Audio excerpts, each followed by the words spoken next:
Na visita del news team na Escuela del Zamboanga Central School East Campus, visible este mga karpintero kanya prinsipya bungka con el magatolda y temporary learning shelter del Santa Barbara Elementary School. Visible también el mga maestra quien ta conduci limpieza na alrededor y na mga classrooms.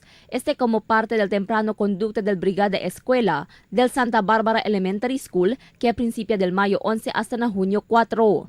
Objeto di este amo paralelo ka otra vez na di ila original eskwela na Barangay de Santa Barbara. Asegun con el principal Maria Daisy Ebrada, cerca 2 años sila ya ocupa aquí na Zamboanga Central School después destroza el di la eskwela na Santa Barbara por causa na 2013 Zamboanga siege. Actualmente tan necesita sila mag-truck que el usa para karga kundi ila magakargamento sa la aquí na Zamboanga Central School para na Santa Barbara. Ay, el purpose kay biray agad kami na Santa Barbara Central School. Estaya kami kina Zamboanga East Central School for almost 2 years.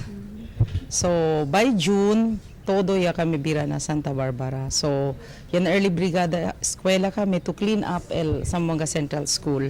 Según con Ebrada, aun que nuay patodo ka ba konstruhi maga edifisyo na Santa Barbara, el konstruhi según sila magatolda y temporary learning space na lugar aber akomoda kon di ila maga estudyante. El implementa también según sila shifting classes, si falta el rooms y espasyo onde puede conducir con di la klase.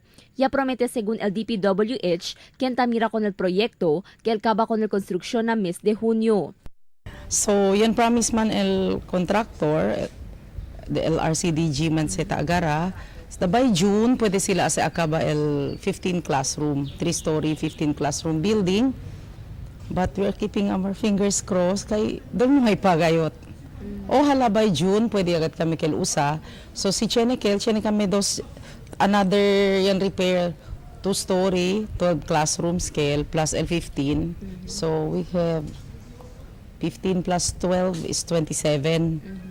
Pero palta, syempre. Siguro the rest, pwede yata man tent, the rest man shifting, basta todo yata na Santa Barbara. Según na principal, optimismo sila que el momento ocupaya sila otra vez na Santa Barbara, el subía otra vez el número del di ila enrollees. Este después menora el número del di ila maga estudyante, por causa que cuantos di estos y agindaya na maga transitory sites como Alinamasep, Lamampang. Crystal Almonia, Dateline Zamboanga.